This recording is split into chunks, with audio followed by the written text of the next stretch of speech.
Total War Warhammer 2 is fundamentally all about the Great Vortex. That's the centerpiece of the narrative, of the gameplay and what have you. Effectively, the Vortex is this great siphon that for thousands of years has been kept stable in order to keep chaos at bay. Kalador and a number of high elf mages all cast this massive spell to create the Vortex in the first place, to siphon out the winds of magic which are permeating through the world and allowing chaos in. Just after the Great Vortex was set up, the lizard men created the Great Warding in order to shore it up because they felt that it wasn't quite strong enough.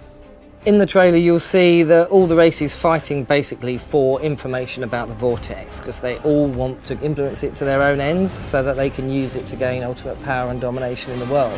You're seeing 3 of the legendary lords in the CGI. Teclis, one of the finest magic casters in the Warhammer world. He's far more globally oriented than the rest of the High Elves. So he's considered by the High Elves the saviour of the world. You see Malekith, who's just a nasty piece of work, frankly. He's a dark elf, and Malekith is just the epitome of evil and badness. And Mazdamundi is one of the great Slan for the lizard men, so very ancient, powerful magic users. So the High Elves and the lizard men, they want to keep the Vortex stable and keep the status quo and keep chaos at bay, but the other races may actually want to destabilise it. When we brought in the idea of the Vortex mechanic, it was to provide an interesting climatic endgame and a race that you could actually genuinely lose a game in a Total War campaign right up to the end. But we didn't want to do it in a way that you felt you had to engage with it. You had to engage with the storyline and make it start to feel linear.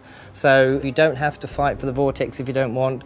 You can win in a more traditional world domination way. But for those that want to gain the benefits of casting rituals and affecting the Vortex and follow the narrative, then that's there to enrich their experience and provide a more narrative-driven background within the sandbox campaign.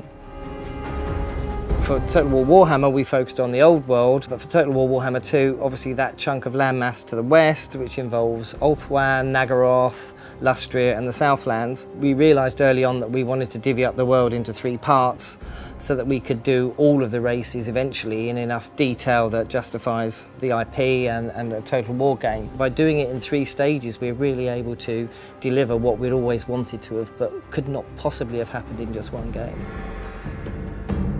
What's with a rat? It's just a rat.